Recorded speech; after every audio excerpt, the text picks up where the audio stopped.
I was reviewing your book a little more before we talked today. Beautiful book, by the way. Thank you very much. Um, it's just very nicely put together. Beautiful selection of your work, some wonderful quotes throughout the whole book. Just really a joy to look at. So I took a couple pictures, and I thought it'd be fun if I could pull some of those up and we could just talk about a few of your paintings. I Okay. was so moved by your sense of light in the scene, and in so many of your paintings, such a strong sense of light and beautiful atmosphere. And this one in particular really stood out to me. So, Well, thanks. Already I feel apologetic. The book came out in late 2018 or 19. And already everything in it, I feel like I'm such a better painter and I paint mm, in a more evolved style. But I shouldn't say that. But yeah, looking at this work, it's not that old, but it seems like done from another era. it is interesting how you might be focusing on something else in your work or just doing something slightly different, and it really can feel that way. Even a few months in between, comparing your work or whatever the case might be. Yeah, for me, as painting to painting, I feel like I learn new things. But that said, not this particular work, but this era of my painting, I think around 2014 or 15, 5, 6 years ago, I started to really hone in on what I was drawn to in painting, or to develop my hopefully my unique take on painting and my artistic voice. This is an example of that. When I realized what I love in all paintings, what excites me is contrast. And I don't just mean light and dark, though I do, but I mean the conflict of opposites. In this case, the very beautiful classical buildings in England, in contrast to this kinetic moving atmosphere around them. The skies and the light in England and Scotland and Ireland are amazing. I Mm. mean, there's amazing skies everywhere, but every time I've been there, I'm just shook by how constantly changing and kinetic, again, the skies look. And in this particular day, they really were big storms coming and going. So I began to understand my fascination with architecture as a subject. And I realized I'm not that interested in images of buildings per se, only insofar as they're in the context of light and dark and atmosphere, and of the people, the human beings that live in them or work there or interact with them. So I really began in this era to play around a lot with a wider palette, a wider range of conflicts, tension, resolution, and contrasts of different elements: horizontal, vertical, light, dark, warm, cool, etc. So yeah, this Beautiful. period of my painting was very active. I really love how you handle skies, and that's something I highlighted a few of those. I mean, I just love the sky and the contrast in I this. love to paint skies so much. It's Yeah, I think, like many watercolorists or maybe painters in general, I struggle with skies because they can be difficult, but we can simplify them. I think sometimes our instinct is to make them busier than they need to be. So I'm always struggling in my paintings to get them to fall into a register. In the last painting, really the star of that show was not the architecture, it was the sky. So I allowed myself to go a little medieval on it. I love this slight hard edge that you have right here, and everything else is just so soft. And that little edge just kind of catches your eye, and you kind of start looking around here. It's a nice area of interest, and it's really Well, you're talking about the beauty of the medium, and painting skies, I think, is one of the best things you can paint in watercolor, with the beautiful wet into wet washes that you can do, and soft And transitions. And you're so right. And it's one of those cases where you can really play around a lot with one thing morphing into another, one color becoming another. And this painting, this is Piazza Navona in Rome. I began to understand how you as the artist can orchestrate your edges to create a center of focus where you want. So that little spot you just pointed out was just about the only hard edge in the whole sky. And I placed it there very intentionally to create a center of focus there, and allowed the rest of it to become much more wet and wet.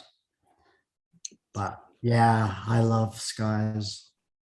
yeah, another beautiful sky Oh, here. wow. Wow, this is one of those weird dream paintings. I have these images, I think we all do when we dream, and I have a sketchbook by my bed. So when I wake up in the morning, I just start to doodle without thinking. Mm. And once in a while, not every day, I'll remember, because of doing that, I'll remember something I dreamt about. And this was one of those cases. Oh, that's really interesting. It's not a real place. It's just a feeling I had about a dock and a water, and the idea that you couldn't see the horizon, but you knew it was there someplace. And I mean, it's a little bit overly romantic as a subject, but well, that's me. Well, it's a I'm, beautifully rendered sky, and I love hearing that insight. So do you often paint memories or dreams, or subjects where you're not looking at a reference? yeah, quite regularly I do. And even when I paint things that are somewhat more representational of real places or things, I will introduce elements of the dream world or memories, because I think in the last few years, what I've become interested in is another layer of contrast, that being the real and the imagined, and the past and the present. This can get very pretentious if you're not careful, but I try to walk a line and introduce elements of that into some of my work. Just, I hope to bring it to another level of insight and connection with the people who are kind enough to look at my paintings. Well, there's nothing more personal, and um, there's nothing more personal than expressing, like actually painting your own dreams or your own thoughts or memories. So that's another, I don't know, there's nothing more you than this type of painting, which is really, really interesting. Well, thanks. I mean, and that's what I was referring to earlier when I thought I have to peel back some layers of my onion and look at what I'm really interested in. And do I have anything to say as an artist? I mean, this painting, it's not that revealing, but it is very personal. So, and yeah, to that degree, it was a fun one to do, but no reference at all, just Huh. a dreamscape. Oh, I love this one. Is that the flat iron? It is. That's an interesting one you've chosen. This is a small painting, only a quarter sheet. And I think, pretty sure it's the first one I got into the American Watercolor Society Oh, show. cool. Yeah. I mean, it's old, about 10 years old now. I look at it and I think, well, the idea is pretty good, but Yeah, yeah. yeah, there's some bits that are a bit flat-footed, or I would critique my own work, my older work, and say, the one thing I wish I did was stopped a little sooner. Mm. I went a little too far. But in this case, I was pleased with the way, because of all my years in architecture, one of the hardest things for me to do is to simplify detail and just think about shapes. That, of course, was a big lesson I got from painting with Joseph, was just to concentrate on shapes, shapes of light, and dark and midtones. Yeah. So yeah, it worked pretty well. And I love painting snow as well. So Yeah. Snow is fun.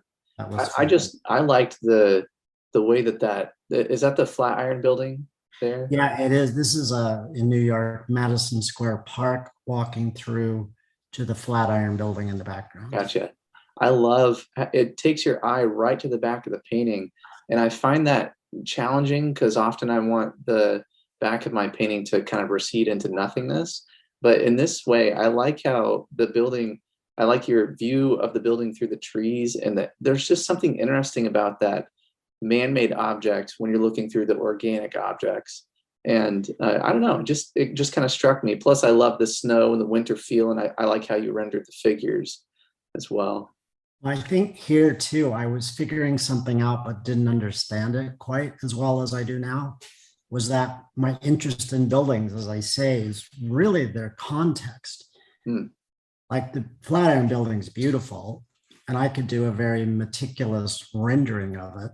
But I think it's more expressive if you show it, if you don't really show it, you hint at it, show the context, and then build up layers, in this case, layers of values to hopefully pull the viewer into the painting and create that sense of three-dimensionality. Yeah.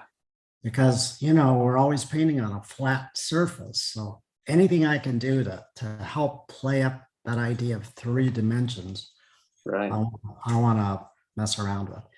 Yeah, but the harder edges of built objects contrasted with the soft edges of organic landscaping and also just pure atmosphere.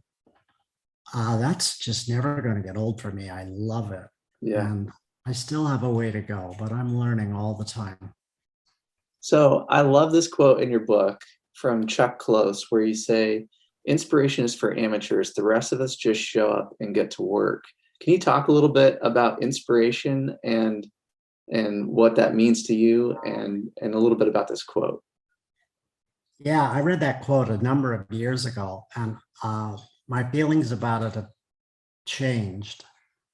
I used to think that was a very, I don't know the right word, insulting, I guess, way to speak about other artists.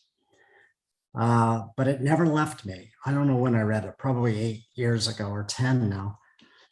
Over time, though, I've adopted that as a personal kind of motto, is that I think I do counsel my groups to not beat up on yourself by sitting around waiting and waiting to be inspired. I hear this from other painters all the time. I just don't know what to paint. I just don't feel it today. It's not working. I'm not dismissing those feelings. They're real. I have them too. But I think if we just are honest with ourselves, that's an unnecessary self-critique. I feel those things. What I do is I just grab my sketchbook, or I'll just sit down and just start to doodle. If you concentrate on the process of mark making and art, if you want to call it that, that's what counts. I think we beat up ourselves a lot when we're trying to envision a finished painting and we can't come up with what we think is a good idea. I've found other ways to find good ideas where I don't just sit and think about a painting I might do. I sit and or I walk around or I ride my bike or whatever I like to do. And I think about who I am and what makes me want to paint in the first place. I'm already inspired. I don't have to go out and find it. I just have to sit down and get to work. I mean, that doesn't mean I don't take days off and just say, screw it.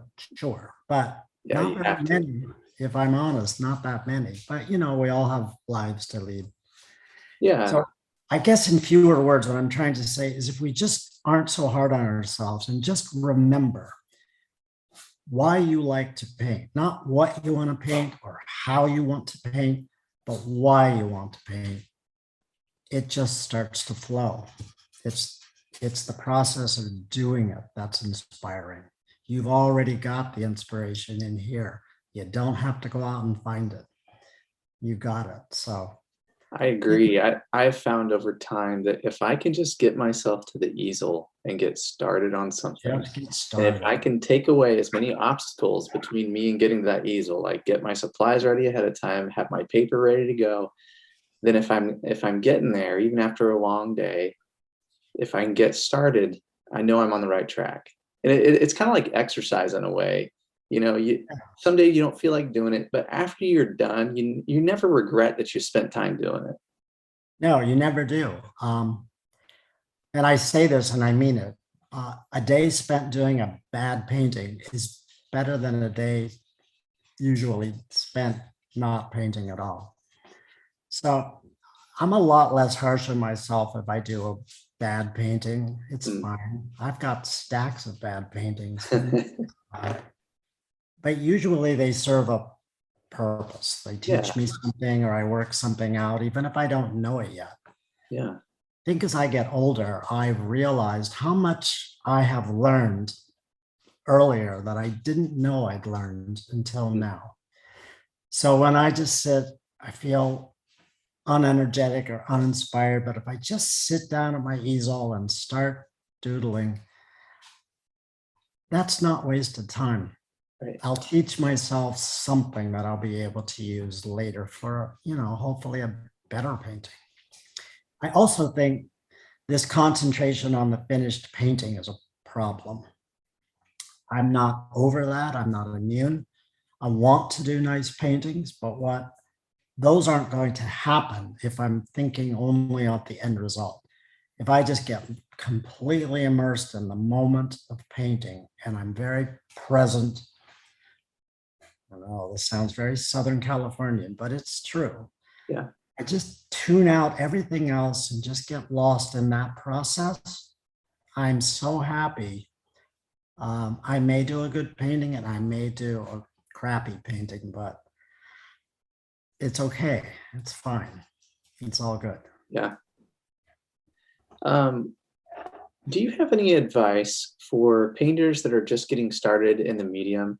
Like, there's so many things to learn. There's so many, technical things to learn. If you were starting over today, what would be the first things that you would want to focus on? Yeah, there's so many ways to answer that. I usually say, don't take too much advice. I mean, listen to people that you admire, of course, read a lot of things that people have things to say that are worth hearing. Yeah. But if you're looking to them to supply you the answers about what kind of painter you want to be or exactly how to do this or that, you might be looking in the wrong place. So again, I would say look inside. I think we all have whatever it takes for us to be the best person, the best painter we can be. If we just trust ourselves and our instincts, we'll get there. But you have to remain open. There are people that can help you along that path to work smarter rather than just harder. I mean, some of us pick up bad habits, and often other people teach us how to break those habits. So, yeah, I try to remain open, but I know ultimately it is up to me. Just like Joseph said, just paint and all the rest will work itself out. Mhm. But yeah, that's a little bit glib of an answer, but it's Yeah. sincere. I mean that truly. Yeah, it's easy to look at everyone else and people that are ahead of you in their journey and Yeah, just think that everyone has something that you don't have. But the but reality is everyone started at 0, and people wait, forget that. They see the polished version of an artist, not but the beginnings. also the fact that everybody does have something you don't have is not a threat or a Mhm. problem. It's good. I mean, I look at your work and I'm amazed. I can't do what you do, Mm, but I don't think it's a matter of technical expertise. It's because you are you and I am mm. me. So I have my collection of experiences and memories and life choices, just as you and everybody else does. So there is no way we can't always paint the way we will paint. Mm. that it evolves over time, and we can be influenced by or inspired by others, but ultimately we will always paint the way we do, wherever we are along that spectrum. Mm. And then just to allow other people to shine and do their thing and be proud of them is, I think it's just as important, because it helps us be more accepting of our own Mm. path, our own choices. You know, personally, that's something I've always appreciated about you is how encouraging that you are, and just you seem to have the spirit, and I try to have the same spirit that like there's room for everybody in this, There it and is. we don't need to be all fighting for the top. We can all enjoy and have our own experiences, and there is room for everyone. And There really is. And there's room for people that we don't even know yet. yeah. But by having that attitude, then I think I'm giving myself room to be a different kind of painter too. I Mhm. don't want to get stuck being known for just doing one thing or Mhm. one thing a certain way. I'd like to continually evolve. So if I give everybody else space, then I'm also giving myself space to be hopefully a better, slightly different artist in a year or two. You Yeah. never know. So sure, anybody else's success doesn't take away from what I'm doing or what I'm That's right. trying to do. So Um, yeah, it's not really so a what competition. what are you working on these days? Wow. Well, just today I launched my first online curriculum. It's a whole year's study program. Wow. Yeah, tell us a little bit about that. Well, it's hosted by Terracotta Company, who I've been working with for about a year, but they allowed me complete creative freedom to design a curriculum. So taking that book I did a couple of years ago, the thrust of that book was not how to paint, but it's why do you paint? Hmm.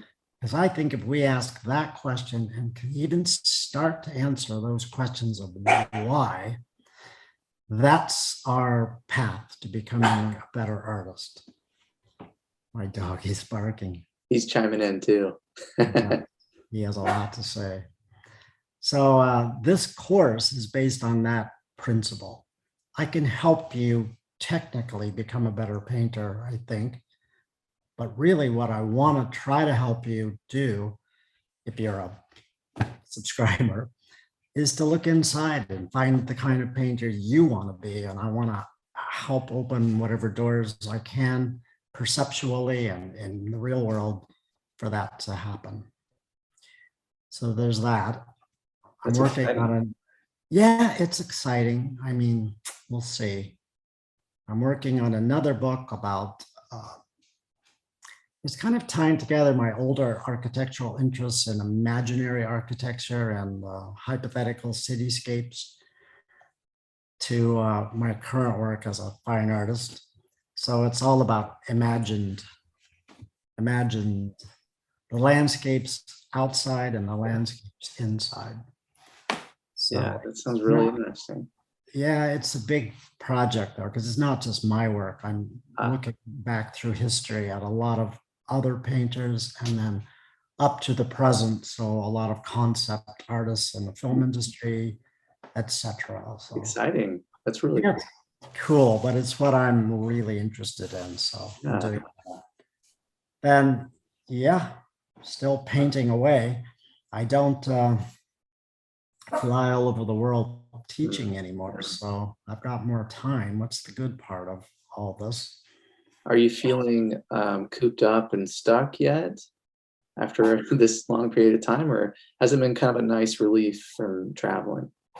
For first 6, 8 months, it was a relief. I Yeah. felt guilty feeling so happy about it. I mean, I didn't want me or anybody I knew to get sick, of course.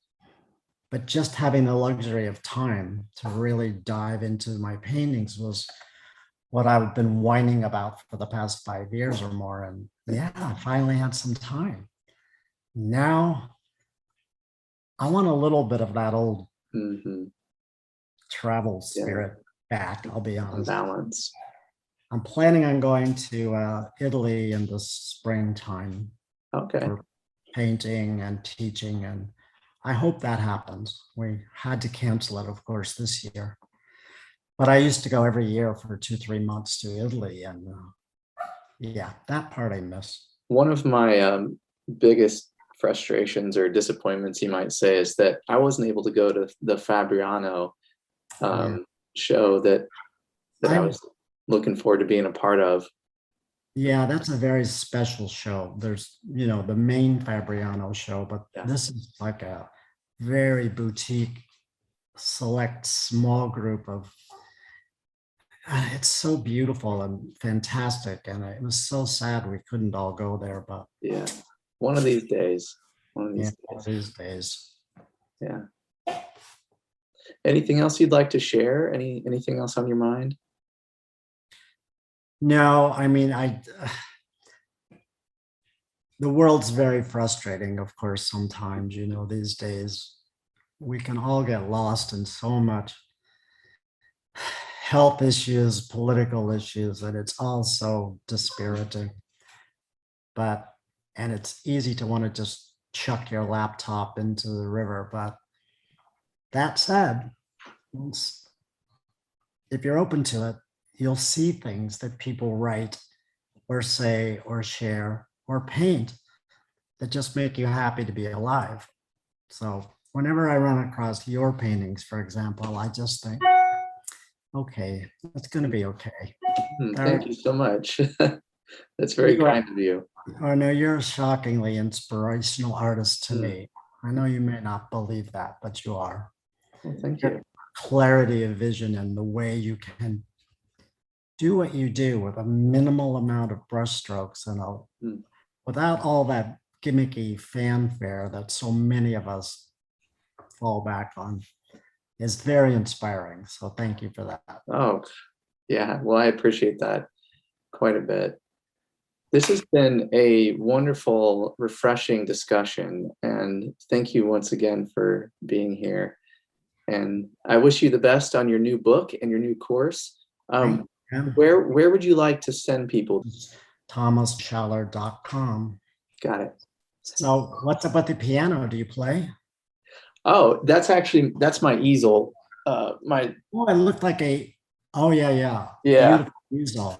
Yeah. But what you don't see, I saw the top, it looked like a baby grand. No, I do have my drum set in the corner though. And my grandma's accordion and my dad's guitar. And so I do have some instruments off to the side.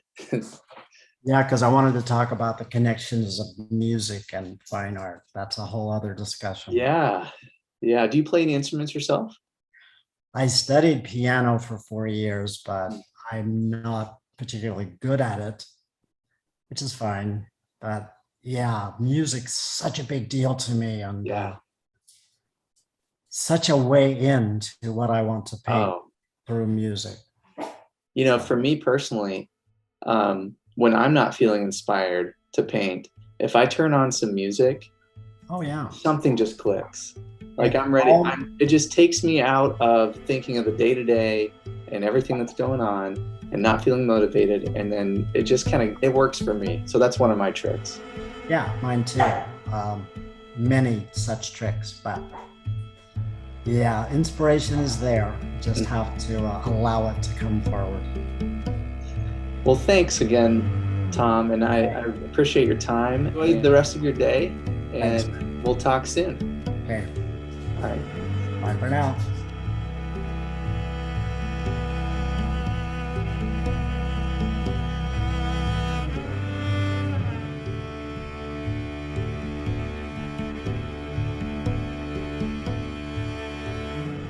If you haven't seen my free video lesson, 8 tips to avoid overworking your painting, take a look at it. You can follow the link below, or you can get to it in my bio on Instagram. I've gotten some great feedback from this video lesson, and it's been very helpful to solve a big problem that I have had to deal with, and that is overworking your painting. So check out that free video lesson, and I'll see you next time.